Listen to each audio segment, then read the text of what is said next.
सुबह 10 बजे करीब गई थी पढ़ने। 10 बजे के बाद जनरली 1 बजे 1:30 बजे तक आ जाती है।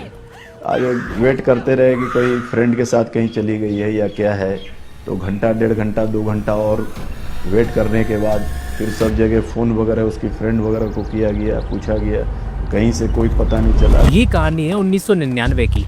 बिहार में ये समय जंगल राज का था और लालू प्रसाद यादव चारा घोटाला के चलते जेल और कोर्ट के चक्कर काट रहे थे, जिसकी वजह से उनकी पत्नी राबड़ी देवी को मुख्यमंत्री का पद सौंप दिया गया था।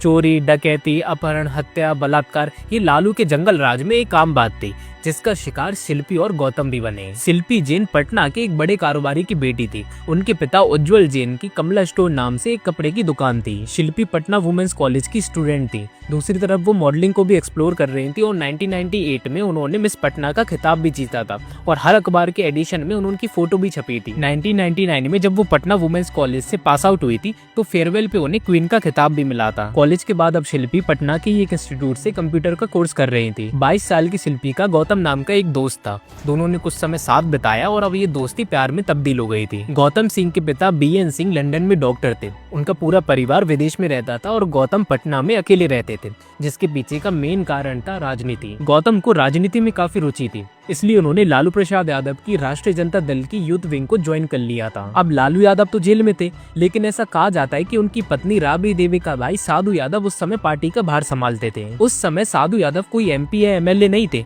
बल्कि विधान परिषद के मेंबर यानी MLC थे। वो एक दबंग नेता थे और उस समय उनका जलवा हुआ करता था। इसलिए गौतम सिंह साधु यादव की छत्र छाया में अपनी राजनीति को आगे बढ़ाने की कोशिश कर रहे थे। गौतम ने शिल्पी को एक फंक्शन में पार्टी के लोगों से भी मिलाया था, लेकिन यही कदम उन दोनों की मौत का कारण बन जाएगा, ये उन्होंने कभी नहीं सोचा होगा। 3 जुलाई 1999 को शिल्पी और गौतम की सेमी न्यूड बॉडी कथित तौर पर साधु यादव के ही अलॉटेड क्वार्टर नंबर 12 के गैराज में खड़ी व्हाइट कलर की मारुति जैन कार से बरामद हुई थी। और यहाँ हैरानी की बात यह है कि पुलिस ने बिना जांच किए, बिना पोस्टमार्टम रिपोर्ट के ही इसे सुसाइड डिक्लेयर कर दिया था और फिर 2003 में CBI ने भी इसे अपनी क्लोजर रिपोर्ट में सुसाइड बताया। लेकिन फिर भी 26 साल बाद इस केस को शिल्पी गौतम गैंग रेप और डबल मर्डर के नाम से क्यों जाना जाता है, और ये जानने के लिए आपको ये जानना होगा कि 2 और 3 जुलाई की रात को एक्चुअली में हुआ क्या था, और ये हम जानेंगे इस वीडियो के अगले पार्ट में।